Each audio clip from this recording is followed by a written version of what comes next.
Hello and welcome to the Last Word on Spurs. We are your multi-award winning Tottenham Hotspur podcast and we are back firmly in our seats. Look, for many out there, these kind of shows, they're an education, I can safely say, and a chance to steer away from anything on the pitch for Spurs for about an hour. God, how much of a relief is that right now? And look what is happening off the pitch. I'm not sure that's any better, really. I mean, many would argue it is. Listen, if you watch for the very, very first time, you can find us on iTunes, we're on Spotify, we're across all major audio platforms. We're, of course, on X, we're on Instagram, and we're on Facebook and Blue Sky too. I will just say that if it's not Tottenham, something would be broken. I know there's many people that are trying to get into our comments right now. We are working on that for you. So in typical Tottenham fashion, something isn't working, and we are trying to fix it. It wouldn't be Tottenham if something wasn't working, so we're working on it for you. Like I say, if you're with us for the first time, thank you so much for joining us. We are joined by two of our favourite returning guests of the show and a very special guest. I know when you switch on the TV, when you switch on the radio, you always hear his voice. So we're going to bring him in very, very shortly. Back on the show, two of the Spurs season ticket holders that are part of the Samaritan group right now. Look how happy they are. God, trying to get a smile at them is difficult at these times. It must mean that I'm joined by, first up, it's been a long, long time, too long, John Wenham's back from the White Rose. John, how are you, mate? Lovely to have you on for what I'm sure will be a very interesting show, right? Ricky, yeah, pleasure to be back on, mate. It's been a long time. Great to see you down at Tottenham yesterday. And a good chance for us to talk about something a little bit away from the football directly on the pitch, but something that massively impacts the club. And you've seen in the recent protests and the great work Change for Tottenham are doing, reasons behind some of those protests. And we'll hear about that in the show tonight. So really looking forward to getting into it. Amen. And also joining John, fellow struggler of Spurs, Samaritan, they call him these days.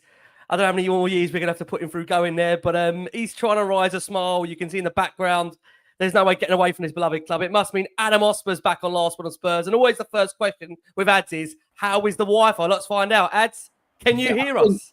I think we're okay. I think we're all okay. I've got Edge downloaded. Got my Mac instead of my work laptop. We're good. Thanks for having me. I sort of requested to be on. Obviously, I'm here with Kieran, who's much more of an accountancy professional than I am. Obviously, I delve into like financial world in my job and with work. And I suppose after Levy's statement last week, it sort of rolled me up a bit. And I did a bit of digging and I've done a bit of homework for the show to sort of share with our viewers. The nonsense that he's been talking or masking the fact as to how well we've spent and how much money we've spent and actually what we've spent it on. Yeah, I know for many out there, they do see these shows a bit of an education because, Kieran won't mind me saying this, not everybody loves finance. Not everyone loves talking about money or knowing mathematics. Sorry, Kieran, to say that. You won't mind me saying that. So, sometimes when you bring these shows to air, there's a lot of stuff out there that some people don't really know what happens behind the scenes at Tottenham, and with all due respect, how the figures do work and how they're broken down. So I said at the start of the show, I see this man a lot more now than what we used to see him 7-8 years ago, where we used to bring him in very quietly. He'd go off very quietly. Now, whatever he says, normally it's kind of typed up the next day in some form of a newspaper or a media outlet. So he's probably picking his words even more carefully than what he did 7-8 years ago on this show. It must be we're joined by the wonderful academic, author, of course, podcaster as well, Price of Football, the wonderful Kieran Maguire. Blessed of his presence. There's always once a year and we're blessed to see him. Kieran, how are you? Lovely to see you. That's a introduction and a half, Ricky. Thank you very much. Well, I've got to keep up now with the overlap with everybody else out there. I better keep on my game. Well, I'm okay. Watching Brighton lose to 9-men Crystal Palace and watching Crystal Palace do the double over us since the first time since 1933 was tough at the weekend, as you can imagine. But you get over it. Fortunately, Chelsea's accounts came out that same day, so I was hammering away on a spreadsheet saying very rude things about how on earth can that team be worth 200 million quid when it's getting 2,500 people attending and doing other mischiefy type things. But it's a pleasure to be back. It's an honour to be back. Bless you. As one of the first people that ever backed me, you guys. So I'm always very, very touched when you invite me back. You're very, very kind. I mean, I think it's fair to say, Kieran, that with Tottenham, as you know from the first time we had you on, which I think we're approaching a decade now, not that you've aged at all, it's never a dull moment, is it? I mean, the thing is, there was always, I think, a week or so ago, I think you went from the overlap and suddenly there's about 15 clubs that announced the accounts in one day. And all I just saw was your ex-fee trying to catch up with every single club that announced their accounts on the one day. And I think it's fair to say that was a lot of Tottenham fans almost waiting to see what those accounts did look like and how they were going to, be presented to the fan base. I think at the moment with regards to Spurs and the dismay with relation on the pitch, when obviously those statements are announced with regards to the scrutiny now, many people will go through them with a fine-tooth comb and try and understand quite what is Tottenham's future, what is the plan. So look, I will open and then we'll bring John and Adam into the show. That again, I know they've got some really intriguing thoughts also to bring into the show. So I'll start on the fact of course, those accounts being published at Tottenham did announce a 4% drop in revenue for the year ending of June 2024. That was largely a result of failing to qualify for Europe last season, with Chairman Daniel Levy warning the club must be sustainable in the transfer market. Now, the club's total earnings, they dropped to 528.2 million from 549.6 in the previous year, with the UEFA prize money naturally down to 1.3 million from 56.2 million, and the match receipts of 105.8 million from 117.6 million falling sharply. I mean, look, the be all and end all of it, I think we'll be keen to know, Kieran, is what you particularly made of the latest set of accounts where Daniel Levy in his accompanying statement issued a fresh warning about transfer spend and suggested the latest figures justified the club's decision to pursue a diversified income strategy. What did you make of this latest set of accounts? I think Spurs did very well to keep up the level of revenue. To make more than £500 million in, let's face it, wasn't a great season in terms of European participation and things like that. Was a hell of an achievement. And if we go back, Spurs are making more than three times as much commercial income as they did when they were at Old White Hart Lane. And people say, well, you didn't fall in love with Spurs because of their ability to generate commercial income. But I think Spurs are very good at doing one thing, which is bringing the money in. You see the other side of the equation, which is how well the money is spent when it goes out. Spurs had the second highest spend on players last season, £272 million. According to these accounts. So there was a significant investment in terms of playing talent. I think one of the things which got me a bit twitchy is that I've seen Spurs, last 5 seasons they spent more than 100 million quid, including 2 COVID seasons. So that they have, the money has gone out of the club. But what worries me is that they're buying players on credit.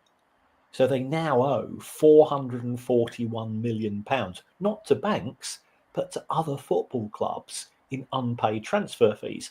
So that's effectively buying players using the club's credit card.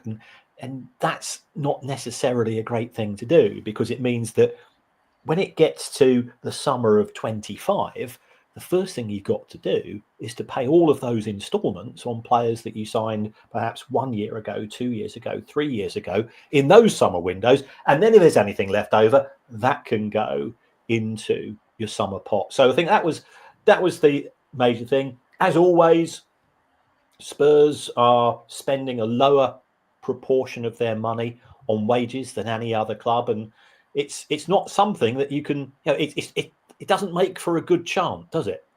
Lowest wages to revenue ratio, you'll never sing that. You're not scoring any points in terms of singing that song. Although if you were just looking at Spurs as a business, you say, well, that's actually quite impressive. But it's not a business.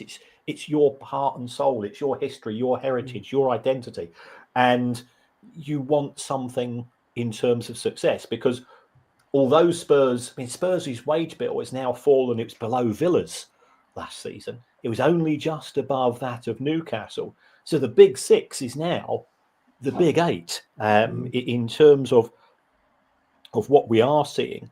And £100 million less on wages than Chelsea, £120 million less than Manchester United, £180 million less than Manchester City. How can you compete for trophies with a wage budget which is not at the elite end of the Premier League? It's in the Europa League places. Yeah, I mean, Kieran, stuff. Sorry, Kieran. Just to go back to the point you made about the transfer fees and that 441 million, that will be like amortized over like a 4 or 5 year period, right? And how surely that's pretty common for most clubs, isn't it now, to amortize over like paying amount up front and then installments over like 5 years? No, I think it's always a little bit of confusion, Adam, about amortization. Amortization is if I buy a player, for 100 million, on a 5 year deal, then I put through £20 million of PSR cost in a year. This is cash. This is physical cash that the clubs pay. You're absolutely right. Other clubs are buying players on credit, but Spurs are number one in terms of what they owe. Right. And even more than Chelsea. And let's face it, Chelsea's transfer spending is a bit bonkers, as we all know. So that did worry me, because I think this is where Daniel Levy's comments along trying to get you set up for the summer, where you feel that I presume there should be some form of investment in the squad. We are 14. we were 60 before we kicked them at the weekend. Yeah, I mean, you'd hope so. I mean, John, I know. Listen, I've known you, mate, for the last 7-8 years, and I see your face there. You look as perplexed as me as to what is going on at this football club. I mean, feel free to take the floor if you want with regards to some of the things Kieran's picked up on there, because, I mean, I think, bearing in mind, Kieran's only been on air for the last 10 minutes. His opening line's quite alarming already, and we've only just started. Yeah, and I think he's realistically telling the story of what we saw in Daniel Levy's statement, which exactly as Kieran just said, is setting us up for a summer of disappointment. This is a summer where a club whose fans pay the most money in the Premier League for season tickets are now being told in advance of a window in which we're likely to finish between 13th to 16th. We're not going to invest in the squad. You, the fans, are going to pay the most in the league again.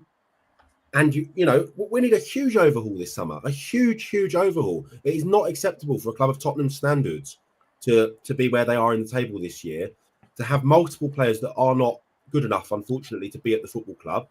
And we need to see a massive summer of clever recruitment this summer. I mean, look, you've got that picture up of the squad there. How many would the average Tottenham fan say, let's keep for next season? 5, 6?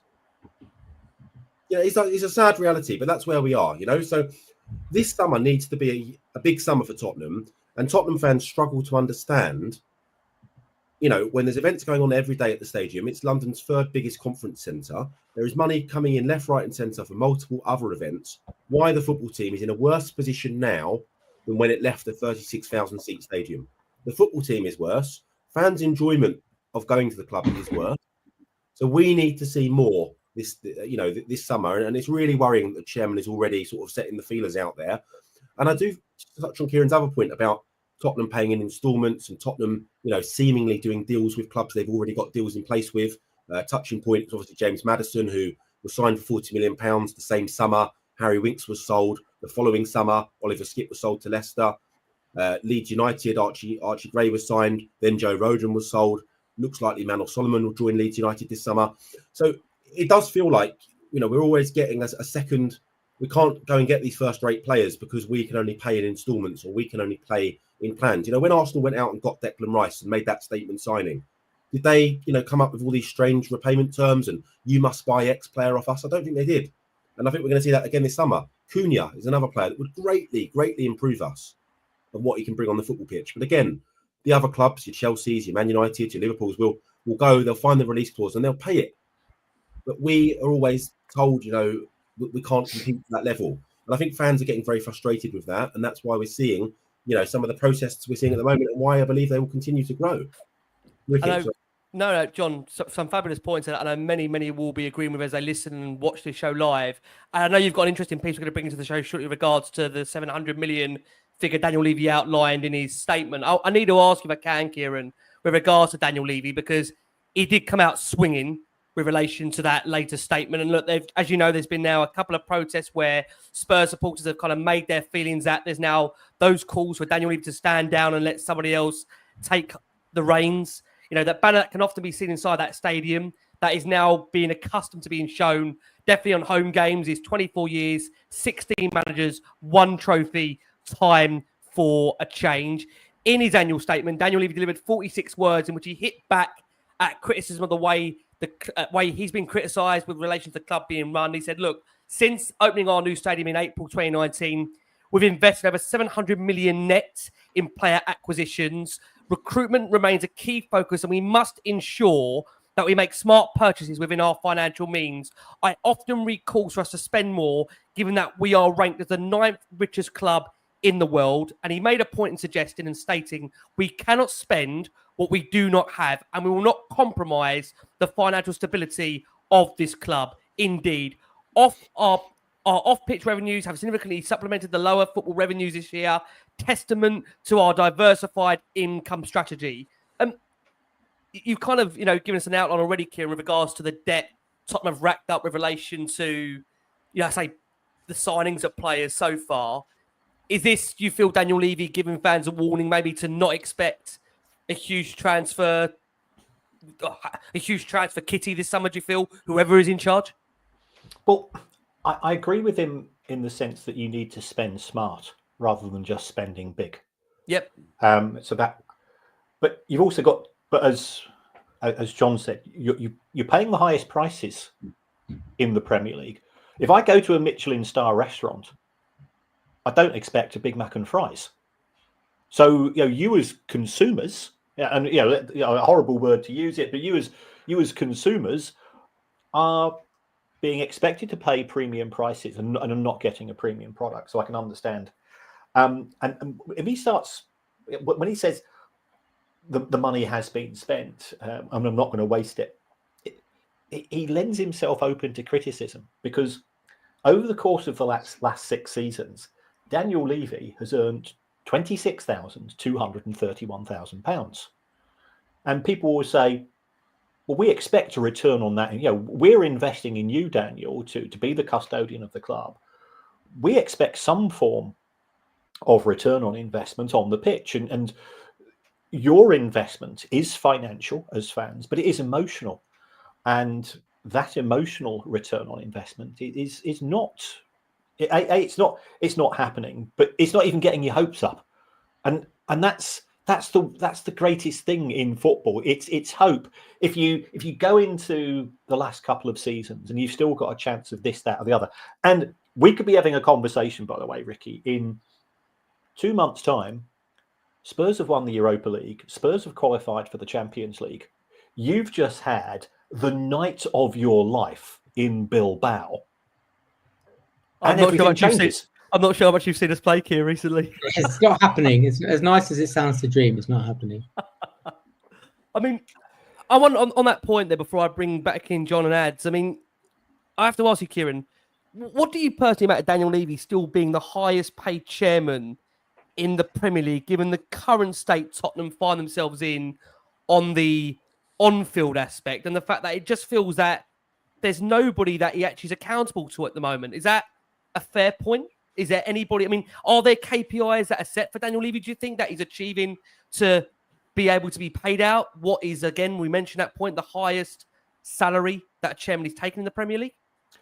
I think the optics over which he could be said to have significant influence or control, and by that I mean the commercial income, on that basis, I would probably give him that salary if I was a shareholder, if I was an investor, because he's taken it from 73 million to 255 in the space of the move from the old stadium to the new one.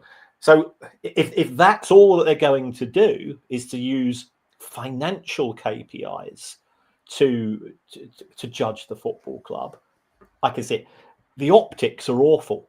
And I think this is where perhaps they don't help themselves. If he dropped his salary to £2 million, he wouldn't be selling the big issue, would he? And it would be seen, I think, by fans as an acknowledgement that, right, it'll be the lowest he's had since for the last decade. I'm sharing your pain. I think he could have come out with some form of message. A £3.7 million salary does look high. Brighton's CEO is the second highest paid, but his KPIs was that he sold Caicedo, he sold loads of others, and brought in loads of money. So there's no grumbles from the Brighton fan base or the owner in terms of his. I can understand why you as Spurs fans. Okay, it goes back to this point. He can't say we expect you to pay the highest prices and then not deliver in terms of recruitment and success. I know we're going to come on to recruitment very shortly because Ads has done a very detailed spreadsheet on that recruitment for us. I mean, John, what's your take with regards to Daniel Levy's position at the moment? I think you were with me there, obviously, yesterday with relation to being outside that stadium and seeing a lot of disgruntled Tottenham fans that right now, as we both said at the time, don't really recognise the football club for what the football club was that we knew growing up. I mean, just maybe paint the picture for those that maybe aren't as close to home as what we are, that go to the club week in, week out. How would you describe that atmosphere around there and the fact that it just feels so far removed from what we ever grew up to, what the club is at the moment? Yeah, look, yesterday was the first time I've really come out of the station on my walk to the ground, and I've not sensed that buzz and excitement that you used to always have going to Tottenham. People around you bringing their kids, people chanting, people very full of energy to go to the game. It was very flat. It was very dull. People felt like it was kind of a hindrance to go and watch their football team, and that's not right, because this is something we've prioritised over almost everything in all of our lives. Real football fans give up everything to watch their club and prioritise their club, and the feeling just is not there anymore. And it felt very flat yesterday, and to see so many fellow fans of all different ages feeling the same way and coming together to share their frustration, tells me that we can't all be wrong. We've been there in this new stadium now for 5 years, and as I said, we've gone backwards almost every year since we've been in there. We had one run under Conte where he miraculously got us in the top four, but other than that, it's been a really disappointing run of events that's seen us lose arguably our greatest ever player, Harry Kane, since moving to that stadium. We were told when we were moving to that stadium, this is the game changer. This is what's going to bring you up with those other clubs, And the first couple of years, we thought, we'll settle in. But now we're 5 years in and we're in a worse position in terms of the squad, in terms of the feeling of fans, and in terms of, even the next manager, whoever that may be, he doesn't have that time on his hands. Fans are so frustrated. Fans have been worn to the ground that they now are impatient. Even Ricky, I conclude, yourself and me in this. We gave this board a lot longer than many others did. Well, I think we're quite moderate. I think we've been very, very moderate. Mate, but now I just feel very frustrated towards the entire setup at the club. And, even looking at that top level of the club, there's a lot of non-football people there. And I think that's a big worry as well. I look at some of the successful sides across Europe. You've got, AC Milan, Bayern Munich, Real Madrid, two massive historic successful clubs full of people that have actually kicked the ball, to a high level. We've got accountants hiding out in Barbados and, tax evasion specialists. It's just not good enough, mate. It really isn't good enough. And I don't know how it's going to get better without radical change. And I don't know if that radical change is even bringing other people in at board level who have got expertise and understanding of football and how it works and what it means playing for Tottenham Hotspur Football Club. Because at the moment, we're just seeing this product that's getting worse every season, whilst we're paying, I'm sitting an average seat in the South Stand, £1,400. And Kieran, you might be hearing that thinking, Christ, at Brighton, it's £700 or something. That's the reality. £1,400 I've got on a bog standard average South Stand ticket. There's no pie, programme or pint given to me. And the poor blokes that sit behind pay £2,200, in the 1882 section. It's just mad amounts of money. And to see the product get considerably worse season after season is just not okay. And, to sell our greatest player, having moved to this stadium that was supposed to be our chance at getting near the top, and be told again in these latest statements from Levy that, be ready for this summer where we can't push and we can't act like the ninth richest club, is just not okay. And people have had enough, and it is time for change now. Yeah, I mean, just on that point, because I know, again, I keep saying that, let's get into that. At that point you made about this kind of 700 million net in player acquisitions, Kieran brought it up earlier. Let's go to you on this point, and then we're going to go back to Kieran. I mean, give us a kind of summary of your findings. I know you did a bit of research for us. I mean, Adam's done a bit of homework for the show. Tell us how this program's been growing. Go on, This is going to take about an hour, by the way. This is going to take an hour to buckle in. Look, I think before I get into that, there are just some interesting points that Kieran's made and that John's made, and that you've made that I agree with. And, I was actually quite moderate on Levy as well for quite a long time, and gave him the benefit of the doubt. But there comes a point in time when, you say, enough is enough, where we've been bluffed for too long. We were told we needed the stadium. We sort of got in. It was COVID, so we sort of let it off. I've used this analogy quite a few times on here. The company I work for now is the third largest wealth management firm in the UK. We've grown since I started working there from 3 billion assets under management to 66 billion. And in that time, we've changed the board and the CEO 3 times. Because as the business has grown, as Kieran will know, you change and bring in people that are equipped to deal with a significantly greater business than what you have now, and you've got experience with that. Spurs haven't done that. It's the same board, bar the odd football director, that they've always had. The second thing is the statement from Levy riled me so much when I read it, because there's no accountability in there.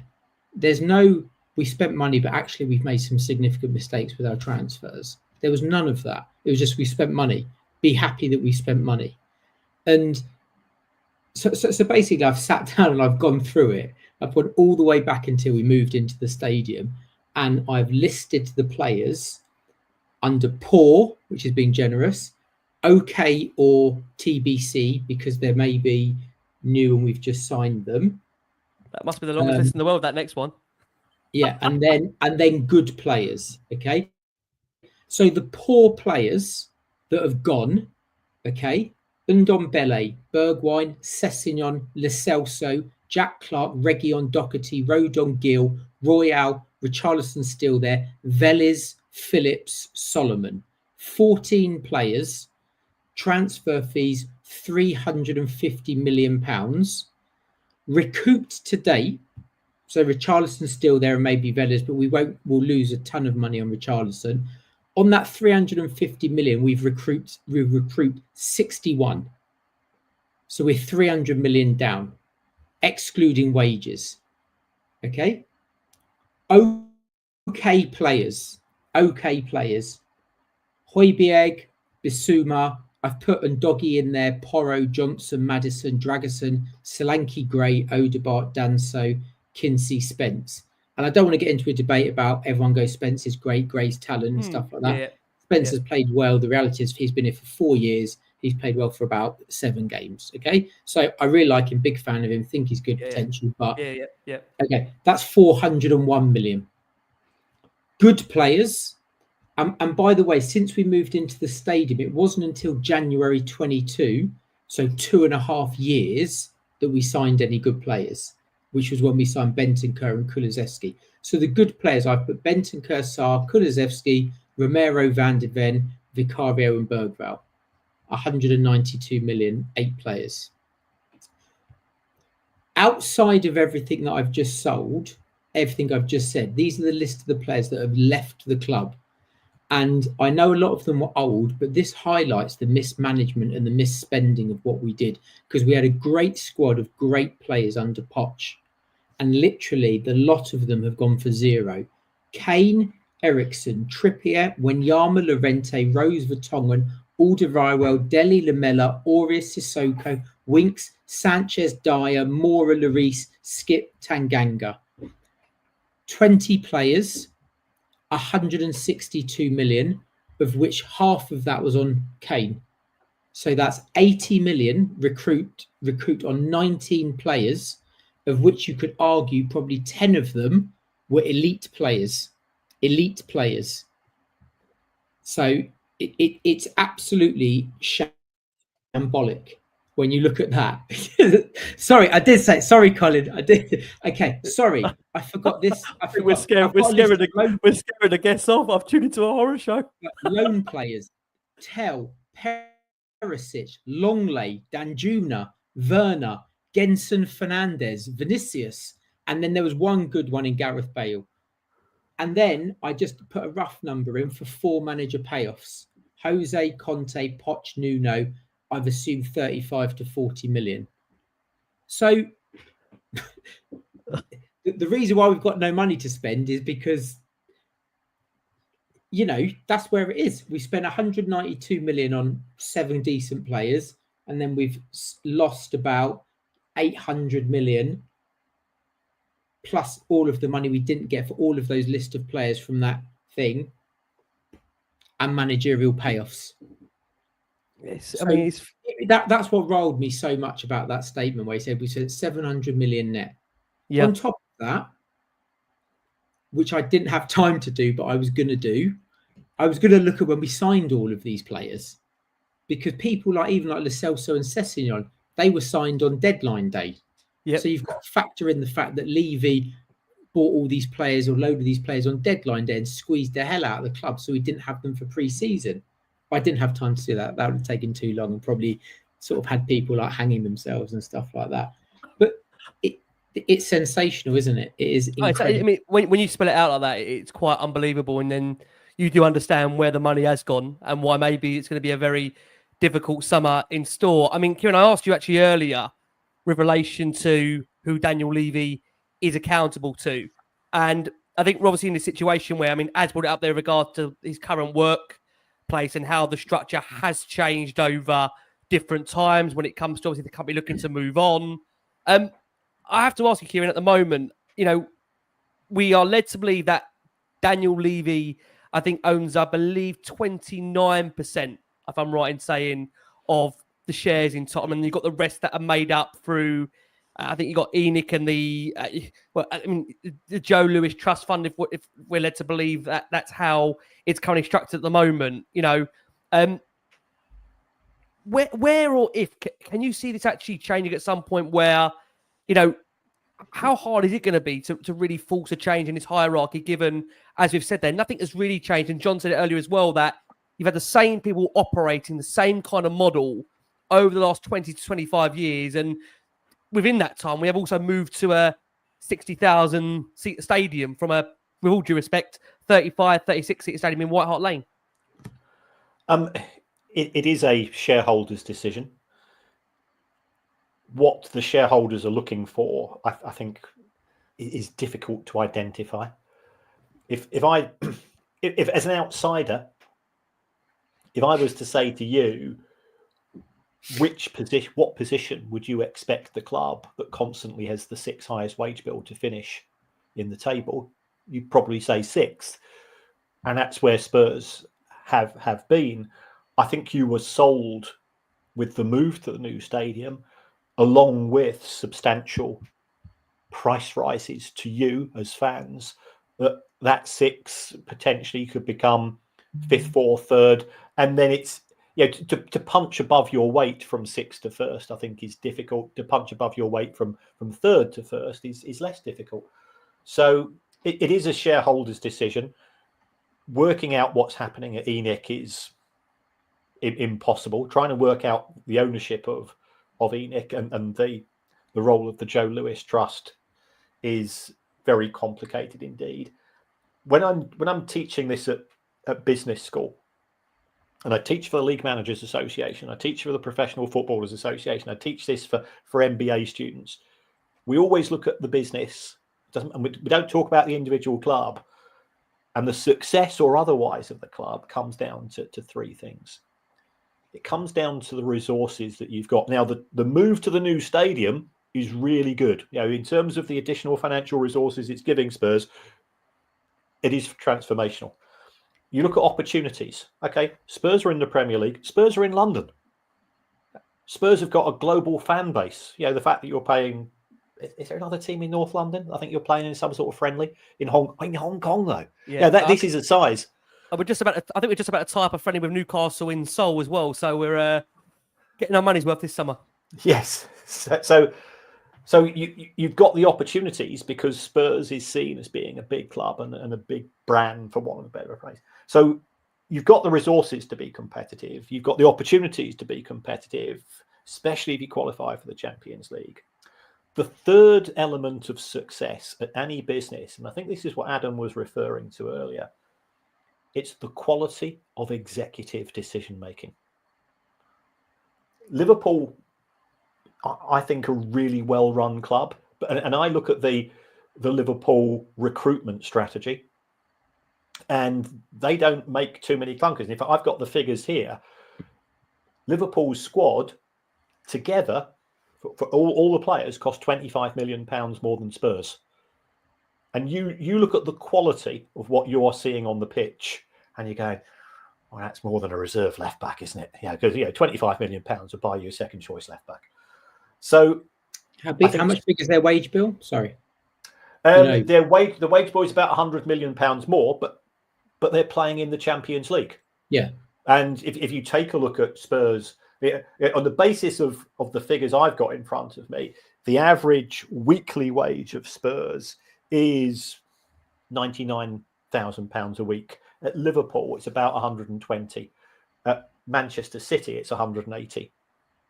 So it's only like a 20% increase, really. It's not sort of significant, is it? Yeah. And it would be much lower if they weren't in the Champions League, I can assure you. And you could probably take out players like Salah and a couple of others on massive wages, and it'll probably bring that average down. Well, I think we'll see that next season, in all probability. I think one of the three players whose contracts are out of place at the 30th of June has gone in effect, and I think we probably expect one more to go as well. So yes. So what are they doing right? And Michael Edwards, Ian Graham, these people deserve a huge amount of credit. And that was that a lost opportunity at Spurs from and I've met Ian Graham, and he's a super smart guy. But if you make people feel wanted and loved, then they stick around. Can I just make a point? Just that, like someone in the chat said, to play devil's advocate, if Levy was all about the money, surely he would have sold those assets rather than run down their contracts. So it's a really good point. And I think the plan for Spurs was to move into the new stadium. We were in the Champions League. Everything's going well. Poch is there. We're going to kick on as a club. And therefore, all of those players would want to stay or renew or sign new deals. But actually, because of the bad recruitment and everything we did and Poch going and then a disaster after that, it's then sort of got worse and all those players ended up just effectively leaving.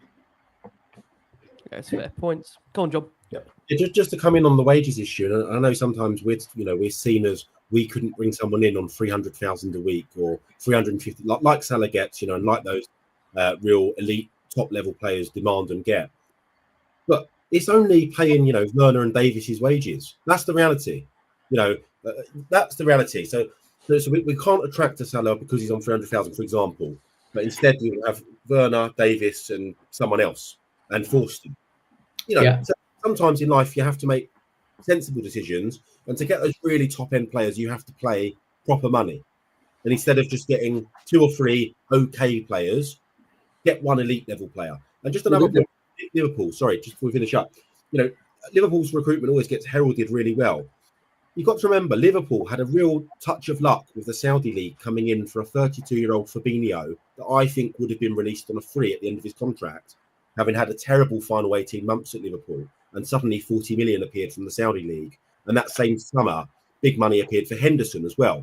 They used that money very cleverly to reinvest in McAllister, Gravenberch, another midfielder as well. It escapes me now, but they completely, reinvented their whole midfield with this Saudi money that appeared from nowhere. No other clubs were offering that sort of money for Henderson and or Fabinho.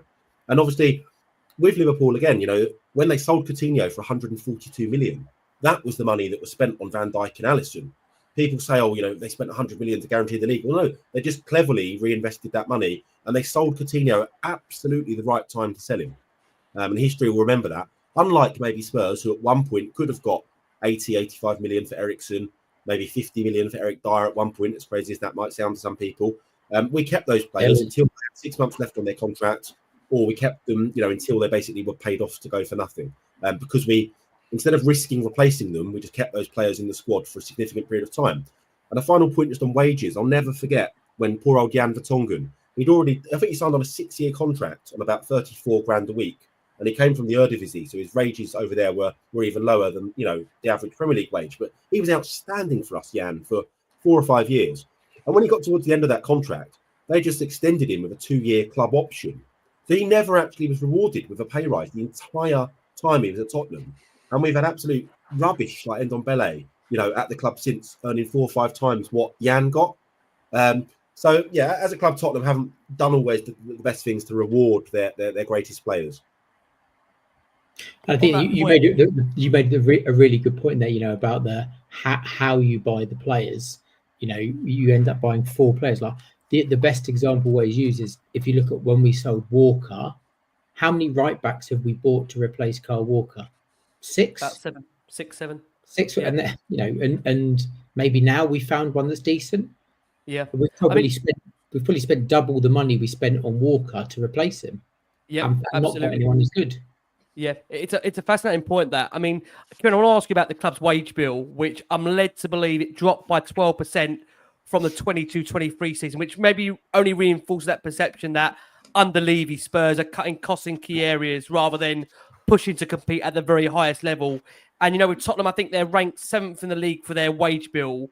The figures kind of reinforce what many fans have suspected, that the club simply isn't matching the financial firepower of their big six rivals, with the likes of Aston Villa now overtaking Spurs in terms of ambition and investment. And there is that fear amongst supporters that Tottenham, when you're looking at the current situation of where they are at the moment, are going to continue to drift away from the further top table of English football. Now, Levy may insist that's due to sustainability being key, but at what cost, Kieran, do you think it's going to really affect the club's long-term competitiveness in terms of what the boys said there, trying to really attract the best talent to the football club? I think, again, from an outside observer, my fear for you is that you end up doing an Arsenal, in the sense that Arsenal didn't qualify for the Champions League for 1 year, and that 1 became 2, 2 became 3, and it took them, 7 years to return to there. And that meant that their wage bill started to become detached. I know it's a dirty word and you don't like it, but they used to be one of they used to be first or second in the wage bills. And then that started to drop. And then 1 year without European football, the owners didn't want to spend any more money, and things started to go wrong off the pitch, where finishing 5th or 6th was seen as a decent season. That's the danger that Spurs have. And I do think potentially we now do have a top 8 with both Villa and Newcastle, with their owners who are willing to invest. Villa spent £96 on wages for every £100 that came through the door. Spurs spent 42, as we were saying earlier. And I think there's scope to go higher at Spurs, just as Villa are going to catch a bit of a cold, potentially from UEFA with a fine.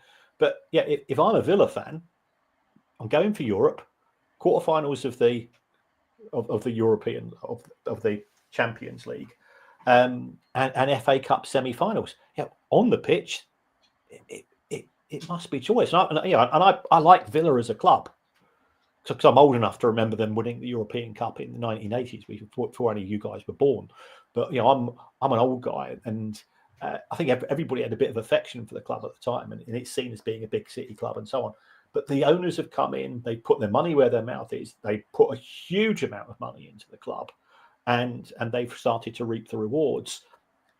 That's not being seen at Spurs, even though, go back to it, £272 million you spent in 23-24.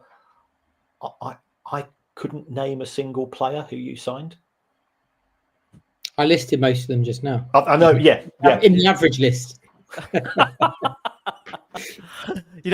I mean, on the point, does it stagger you, Kieran? Like you do a lot around all different football clubs in terms of accounts, and obviously you see a lot of different statements that come out from other chairmen.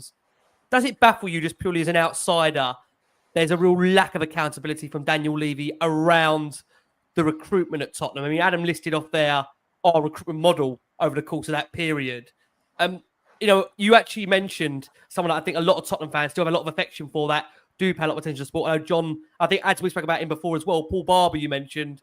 Obviously, I'm sure you're really happy with him, Kieran. He seems like a man that is very much a communicator, has spoke to fans in the past, and dare I say, I think we're pretty staggered how Tottenham allowed someone of such intelligence and such. Just the caliber of the man to leave Tottenham. A man that I think nowadays we would love to have that kind of conduit that would be sit in the middle and talk to supporters. I mean, is that what's really lacking at Spurs? Not only the lack of communication, but also alongside that lack of real accountability around the transfer market and the business that has been done, which maybe some things haven't gone well, and that lack of real standing up to admit we have made mistakes. Why do you think that is so hard to just bring that to the surface, to admit we've made a mistake? I think if you have been successful, and Daniel Levy has been successful, since he's come to Spurs, he will say that he's delivered this world-class stadium, and it is the best stadium in the country by far. As an away fan, I can't help but make that as an observation. He lacks empathy, and I think that's a really good trait to have for anybody. Paul Barber, if Brighton screw up, he'll come along. He won't necessarily agree with you, but I've sent emails to Paul Barber after on occasions at sort of 10 o'clock at night. I'll wake up at 6 o'clock the following morning, and I've got a 1,200 word reply, and it's not something he's run through ChatGPT. Now, I don't always agree with him, but he gets decisions right 95% of the time, and the other 5%, and let's face it, which is a far higher hit rate than I've ever had in any aspect of my life, with the exception of my good lady wife, just in case she's listening in the next room. But at the 5% of the times that he's wrong, he'll tell you why he thinks he's right, even if you don't agree with him. I think Daniel, he just needs to be a bit more personable. He's remote. He's the type of guy you'd expect to see in a hollowed out island, stroking a white cat, cackling away.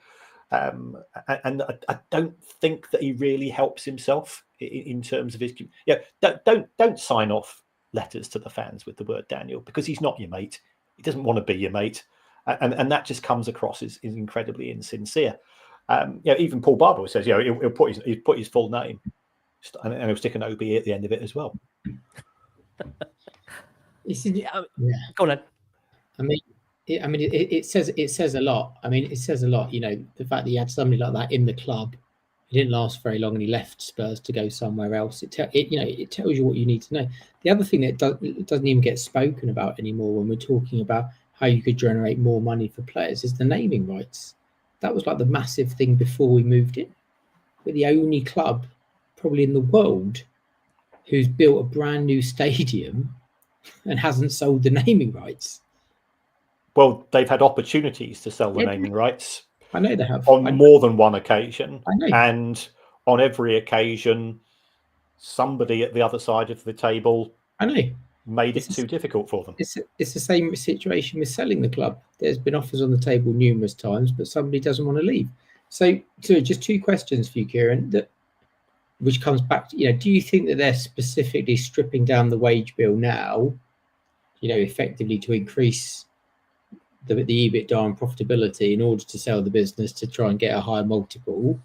And secondly, I can't remember if it was last season or the season before, there was this 100 or 150 million that was injected into the club. That's right. Yes. Where is that? Has that been spent? Has that been accounted for? Is it gone? The club has spent it in the sense that if we take a look at that money which was coming in, there was 97 owner equity investment in 21-22. Most of that went on player trading in the next couple of seasons. Spurs in cash terms for the last two seasons are down £250 million on player trading, and that's on a net basis, and still owe 441. Yeah. Guys, can I just come in on that point, Adam? You mentioned it really on. It doesn't get talked about enough. So there was this big announcement that Tottenham were going to draw down 100 million in one summer and then 50 million in the January of the next window. But what was key to that was, even in the article they put out on the Spurs website, was they said, oh, this will be in exchange for more shares being bought within the club. So they're actually strengthening their ownership, made a big deal about this 150 million being invested. And we didn't spend any more than we would have done in any other window. It was just complete hollow words, business talk that really equates to nothing. As a big successful football club that charge fans, significant sums of money, you'd expect them to spend some money. It doesn't have to come in a guise or a mirage of a statement that says we're going to be taking extra shares in exchange for money we're putting in. It's just normal for a football club that's got more corporate partners than trophies it's won to, spend some money to try and improve the club. Fans are absolutely sick of hearing about a new, Korean baguette partner or Colombian partner. People have just had enough and they're absolutely sick of it. And, they want to see results on the pitch now. And there's so many corporate I partners. think he's going to fall off his chair again. I missed that. I missed that Korean baguette partner. I must have missed that one. Yeah, Paris baguette. I've never heard of it. I've never even seen it in the stadium. But there they are. Big announcement. Fraser Forster, Timo Werner sent down with the shirt to pose. It is just They only bring out the best players for these ones. Yeah. It's ludicrous, mate. Again, on these points, it is fascinating stuff. I mean, Adam's kind of touched on an open door there that I wanted to kind of probe even further, Kieran. I mean, you were just sharing an exchange there with Adam with regards to number one, the stadium naming rights, and number two, around the point of investment. Where Adam asked you around, are the club trying to, with all due respect, strip that wage bill down because they are looking at the potential of a sale? On that point, look, those rumours really in the last 12, 18 months have got louder with regards to there being potential interest from Saudi, American ownership as well being another avenue to see as an exploration point. What do you feel, Kieran, deep down? Look, you've seen a lot of football clubs and the way they've manoeuvred and changed over the course of many, many years.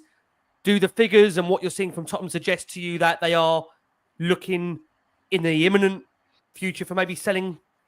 What's your take on it from you? No, I don't think. Spurs still had their second highest wage bill in the history of the club last season, and the wage bill has still doubled since 2016. I don't think any of our wages have doubled over the course of 8 years. So I can definitely tell you mine haven't. So there has been investment. I think it's the quality of the quality of how the money's been spent that's been the issue, not the actual amount itself. In terms of investors, I had a call with what can you describe as a very, very senior investor in lots of things over the course of the weekend, an American investor who is worth more than the Spurs squad, to put it mildly. And he was saying the good times in football ain't going to be rolling anymore. And for those people that were interested in clubs like Spurs, because of what we're seeing happening over the other side of the Atlantic, and I'm not political in any way, shape, or form. It's not good economically. And he was saying lots of my friends have had, they're not impoverished, but their fun money has gone because of what we've seen on the stock market and so on. And therefore they are looking to cut back in terms of what they might have previously considered to be frivolous spending, especially if you're running a corporation and you're now having to lay loads of people off. If you're that company owner who's then seen to be buying a football club, the optics look really bad. So have people been interested in Spurs? Adam and I both know that has been the case. All clubs are far less attractive to investors than they were this time last week, not just Spurs, because the stock markets have taken a tanking and nobody knows what's going to happen economically. So the last thing you want to do, Spurs realistically, we're probably talking what, 3.5 bill, Adam? Sort of a rough price. I wouldn't spend it under those circumstances, and I wouldn't be attracted to football. Whereas I might have been 12 months ago when the US economy was just full steam ahead. Clubs are really expensive now compared to what they used to be, aren't they? I mean, I look back at what Abramovich bought Chelsea for, what Liverpool were bought for, even what Newcastle were bought for, and they're like, and at Chelsea was a long time, but I think Abramovich bought them for 100 million. Yeah. And I know obviously that's quite a long time ago, but it's stumping up 100 million is different to stumping up 3.5 billion. When you think, okay, well, where am I going to take this club to get a return on my investment to maybe flip it onto somebody else? Because that's what it's about, isn't it? Exactly. You're buying a club to grow it, to sell it on, to make some money at some point. Where do you go with a club that is, below mid-table at the minute, not doing very well, with its highest ever wage bill, and 3.5 billion? What would Kieran? Do you have any idea how much Spurs should be making on naming rights and what they would have lost? Because that's another thing you could add in. Was it like 250 million deal with like 20 million a year or something? Would it be? I'd heard 20 million a year being quoted. So that's 100 million lost, isn't it? Yeah, and again, like you, we end up on Zoom calls with people who we don't expect to end up on Zoom calls with, but that was the discussion I was having, and I was saying, "How's it going?" He said, "Well, we thought we were making progress." And certainly I know some people high up in Spurs who said, yeah, you have to wait very long. There'll be an announcement. And the trouble with naming rights, and I know that they call it the Tottenham Hotspur Stadium, but the longer it takes to give something naming rights, the lower the naming rights. Brighton have got the Amex. If it goes to Bolton, for me, it's still the Reebok, even though it's what the Tough Sheet sponsors. Yeah, it's got a corrugated iron company called Tough Sheet, which I do think is very funny. I remember Coventry is the Rico. I don't know what it's called these days. Coventry Buildings, and they're getting buttons for it, by the way, absolute buttons. So what you want is a long-term deal with a tier 1 sponsor, because you only get the value when people refer to, I'm going to the Etihad, I'm going to the Amex, and that word becomes synonymous with the stadium. Spurs are now 5-6 years in, and I still call it White Hart Lane. Yeah, of course. And I think most fans do, and they just ignore what the TV say. And therefore, I think that's, if you're a marketing person, this is a spectacular case study on how not to do it. Yeah, absolutely. Honestly, tough time. That's where you talk about that accountability, isn't it? Where you just come back to that accountability. Yeah. And you're just like, everyone always says it. How quickly would Daniel Levy be sacked by Daniel Levy? Well, how many times would Daniel Levy have sacked Daniel Levy? Exactly. It is baffling when you think we're getting to a point. I said it to John, I think yesterday, John, I said it to you. We're having more managers in the stadium than how many years we've been there. That's staggering for a club of Tottenham. I mean, staggering, John, isn't it? I mean, again, we both said we're quite fairly moderate fans. I mean, but when you come into a point where the mathematics are more managers than what we had the stadium for, it's baffling, right? But look, you only have to remember, during ENIC's entire tenure of the football club, only one manager has ever had a contract extension, and that's Pochettino. That can't be right. 25 years. It can't be all the managers are wrong. There has to be other issues. And when this, and there is a fair argument, I think, now to be made that the current manager is still in position, because if he were to be taken out of position, the heat would then massively be on those above. I said this the other day. Yeah. That's a genuine issue. Just to back on the naming rights before we move on, there was also a specialist brought in whose only task was to get the naming rights, Todd Klein, who obviously saw the situation at Tottenham and he jumped ship down to Chelsea. That's quite a quiet place. I mean, it's not bonkers at all, is it? Yeah, but that's just kind of where we are at the moment, I suppose. But there was a specialist whose only remit was to get naming rights, and it still didn't happen. That's baffling. Oh, Kieran, are we a special club? Are we an intro? I mean, what are we like for you to as a case study? A case of how to do it off the pitch and how not to do it on the pitch. Yeah. That's the bit that's incredible, isn't it? The off the pitch, everyone says the stadium, the training ground, he was absolutely meticulous. Not a penny misspent. did everything to the absolute highest spec. It's so bizarre. That's why a lot of fans are so disenchanted by how you can get it from a point where you just said there, Ad, so right in terms of off the pitch when it comes to the actual infrastructure of the stadium and the training ground. But yet, when you go back earlier, which was so eloquently put, by the way, of the players you listed of that 700 million that has been accumulated to date, it is quite frightening. I mean, I do want to, can I say, we're going to go quickly for our final break of the show. We have got over 4,000 of you watching the show live, can I say?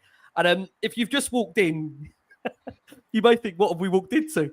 This is a case study of Spurs' latest set of financial results where, look, we cover everything with regards to when we bring Kieran on here, the great Kieran Maguire, who, like I say, again, make it clear, Price of Football podcast. I think one of the most watched, listened to podcasts, Kieran, out there.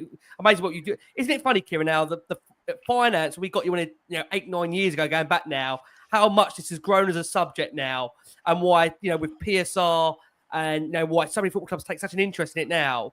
It's absolutely fascinating to see the growth of that market, right? I bet. Can you quite believe that? No, it's absolutely bonkers. I mean, on one occasion, I've done about 30 interviews in a week, and my wife was going absolutely. I mean, my wife went away for 3. My wife now knows when football clubs report. She went away last week for 3 days on a gin journey. So that was. But I had about 30 calls in a week, and it got to Friday night, and she was there. And says, right, 6 o'clock Friday night, I want to spend some time with you rather than having to listen to you on the bloody radio all the time. I said, right, next person that phones up, I'll bin them off. So she's cooking me this fantastic meal. Phone rings, I pick it up. I'm about to say, sorry, it's Gordon Brown.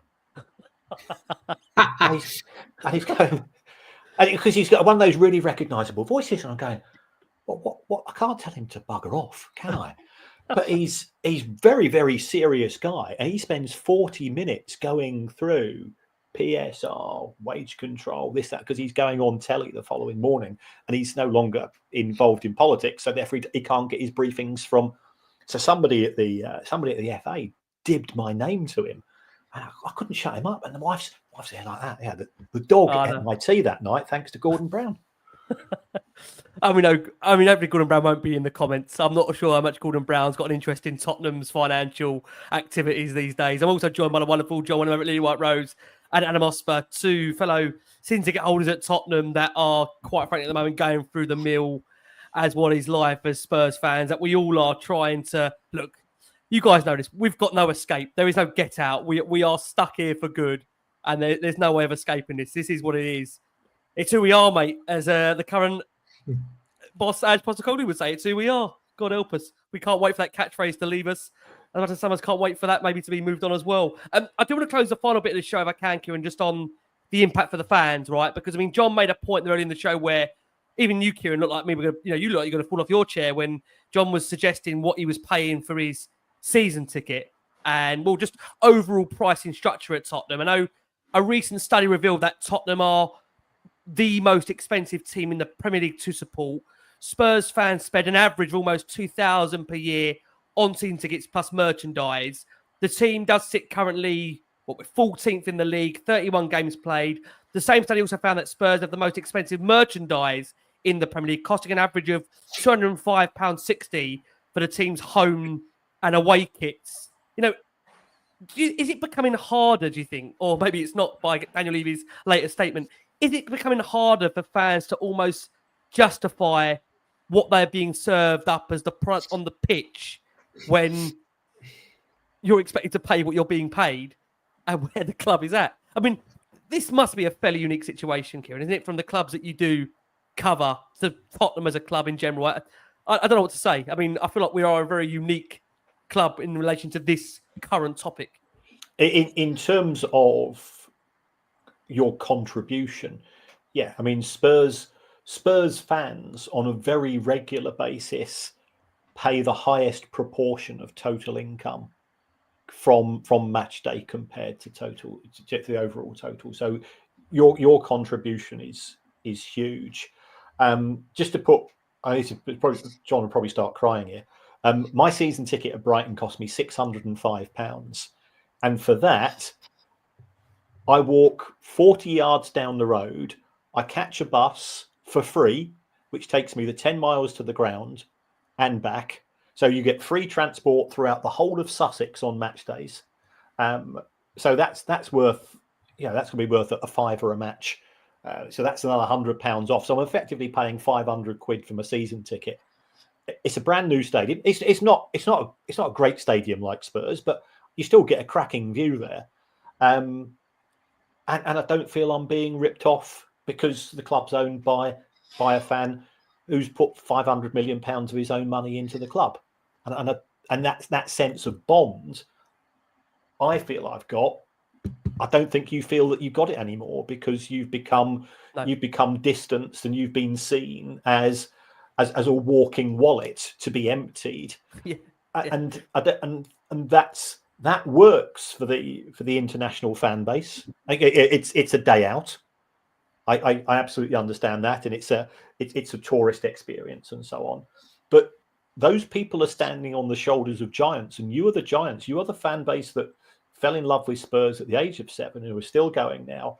And I don't think you feel appreciated. And I mean, I'd say that's not unique to Spurs fans, Ricky, because I know West Ham fans and Chelsea fans and Liverpool, Manchester United. I do quite a few. I do quite a few podcasts for different clubs, and that is very much a common theme that people now perceive themselves as being nothing more than bed blockers when it comes to their season tickets. And in an ideal world, the club would like to move you on. We've seen that with the very poor treatment of the Spurs senior fans.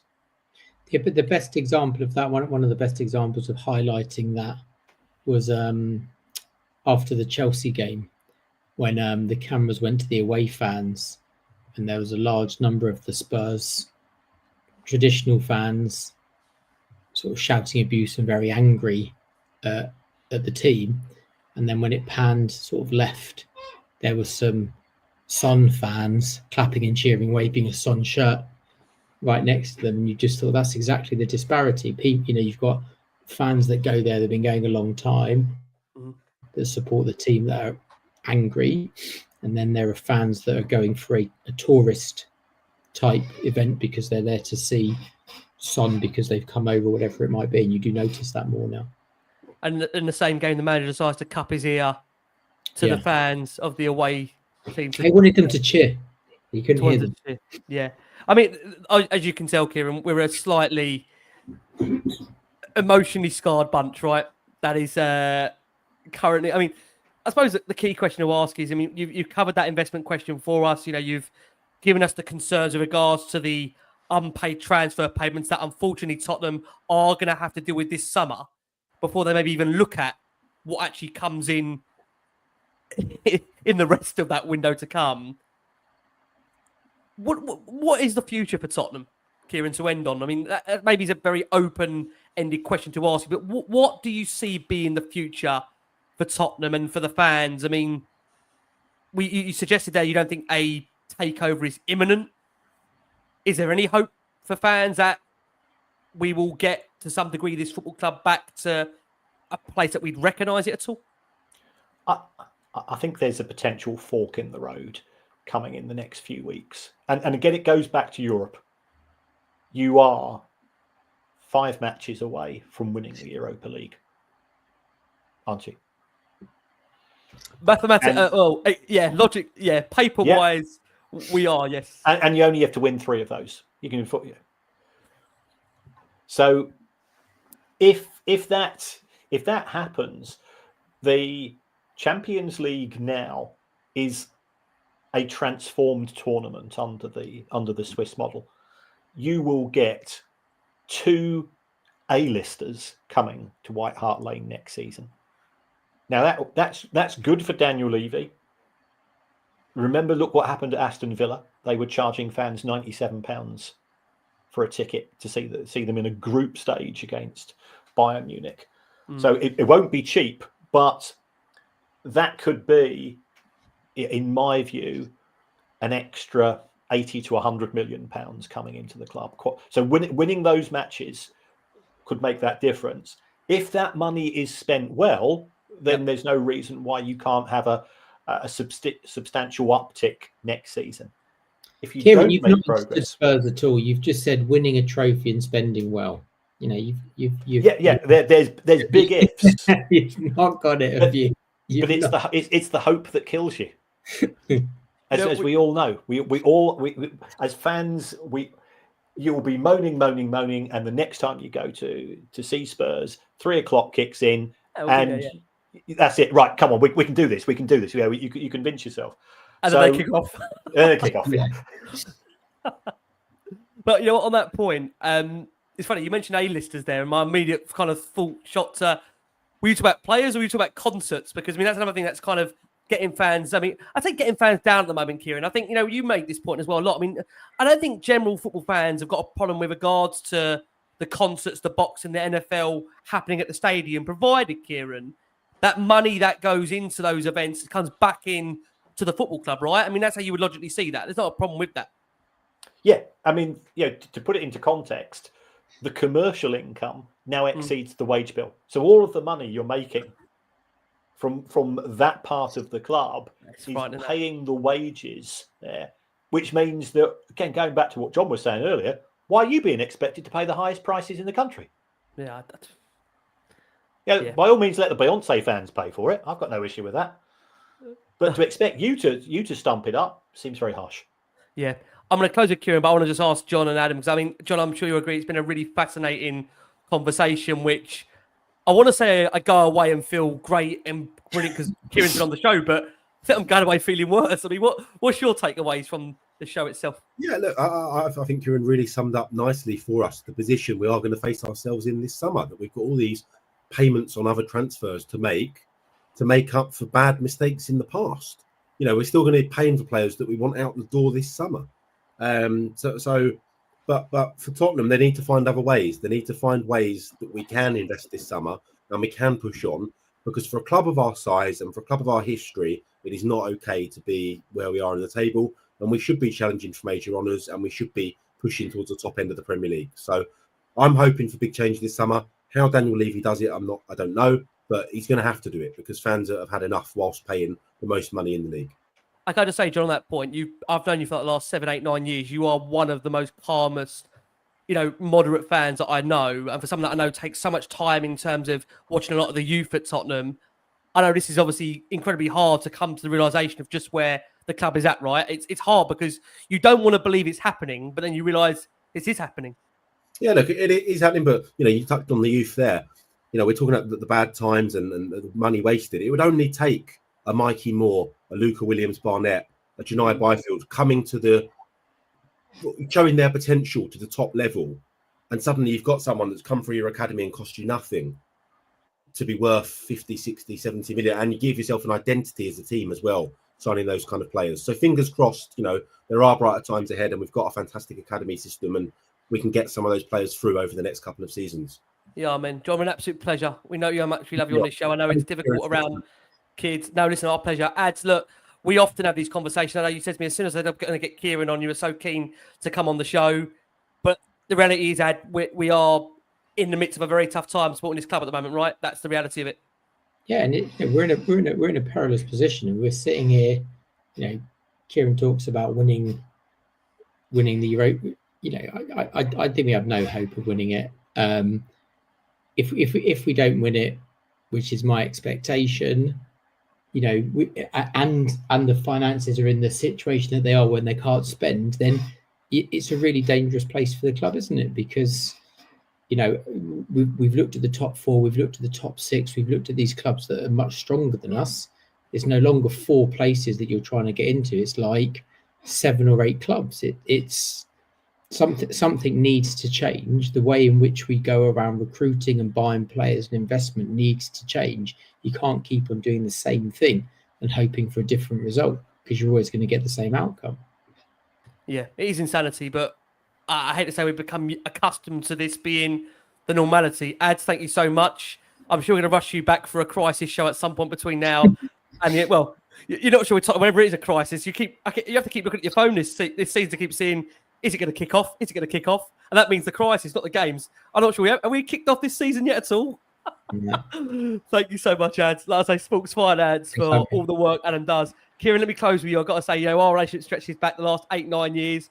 Macca's over in Dubai, so he's away from it at the moment. That's why Macca, I think, has become he hasn't become too attached to this season. He can go away and forget this has happened. But I want to say a massive thank you to you because, again, I know how precious your time is in relation to, the clubs that you do cover and what you do now outside of just the norm now. Because when we first spoke to you, you were just a normal lecturer day by day, and now we see you wheeled out on all the media outlets. So we appreciate it's a crazy time, and we're bringing it back to Tottenham. I mean, there's norm out of this for you, though, from Tottenham. There's norm out of this normally. A little bit more normal. Yeah. I mean, first of all, thanks again for the invite. I really appreciate you sticking by me and giving me the chance to talk nerdy about numbers. Never give up hope. That's what you got to do as a football fan. That keeps us together. That's why it is the most important of the unimportant things in life. Yes, we love our family. Yes, we've got to put a roof over our head. But after that, it's being Spurs fans together that's the most important thing. And wish you all the best for the rest of the season. You're very, very kind. I mean, it's on that point. I mean, again, I know for many, football is seen as escapism. I know for Tottenham fans, the escape is away from Tottenham at the moment. But Kieran, just to close it, you do a lot of great stuff out there. Where can people find the podcast that you do? Give them a quick. There's 4,000 watching this show. For any of the 4,000 that don't know where to find you, where can they find you? Well, I'm on Twitter at Kieran Maguire because I've got no imagination, so therefore I couldn't come up with a smart or a funny name. I do this podcast called The Price of Football, I pop up on newspaper, and I think you might start seeing me a bit more often on the BBC Sport website. I can't explain why, but okay. There's an exclusive. We will see how that comes. Let's hope Kieran at some point is reporting on Tottenham's glamorous takeover, in which we are rejoicing on the high road. And there's great times ahead for Tottenham with plenty of trophies in store. I want to say a massive thank you to the wonderful John Wenham at Lilywhite Rose. Please go and check out all of John's stuff over on X, on Instagram. Make sure you go and check a lot of what Adam does over at Sports Finance. Some also great takes on there in regards to all things Spurs. And the wonderful Kieran Maguire. We have been the last word on Spurs.